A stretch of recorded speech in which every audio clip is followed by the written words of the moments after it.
Dr. Alan Moretti was a physicist obsessed with bending time itself. In 2025, after years of ridicule, he finally completed his quantum device, a slim metallic band strapped to his wrist.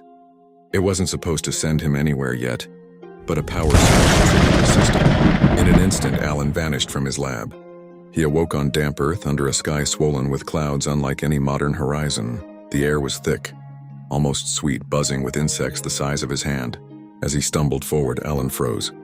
Before him stood a creature straight out of nightmares, a massive sloth towering 3 times his height, lazily ripping leaves from trees with claws longer than his forearm. Beyond it, herds of giant deer thundered past, their antlers spreading wider than cars. A pack of dire wolves chased them, howling in bloodlust. Flowers bloomed the size of his torso, releasing plumes of neon blue pollen into the wind.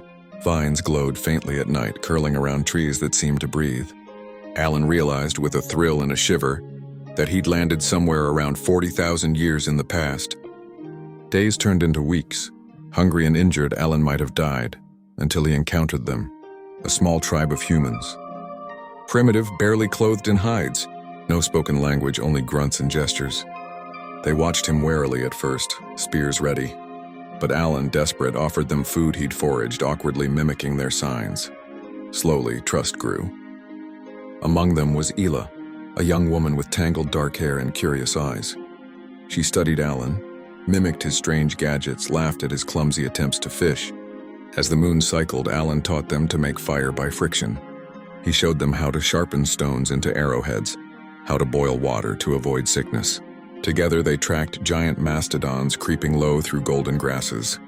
They fled in terror once when a saber-tooth lunged from the undergrowth, its fangs nearly slicing Alan's neck. Nights by the fire were filled with shared gestures and new words. Words Alan sketched in the dirt, words Ela repeated, giggling. Seasons passed. He built crude shelters, wove simple nets, helped them form rituals around flame and hunt. He and Ela became inseparable. Her laugh was the pulse that kept him alive. Soon they weren't just sharing the same campfire, but building a life and a family. Alan often glanced at his wrist device, still functional, still offering a way home. But each time he looked at Ela's sleeping face, at the tiny hands of their child curled against her chest, and chose to stay. Years later, driven by a longing to see the consequences of what he'd changed, Alan finally activated the return. Light swallowed him, ripping him forward through centuries. When he opened his eyes, he was still on Earth, but nothing like he remembered.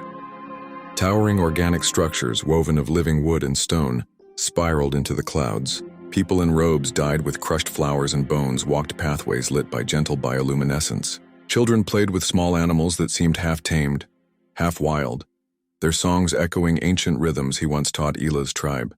A woman with eyes startlingly like Ela's approached, smiling. "Welcome home," she whispered. Alan's heart swelled. In changing the past, he hadn't just survived, he'd become the root of a new world. A world forever marked by the spark he lit tens of thousands of years ago. All for the love of one curious woman and the family they built together under ancient stars.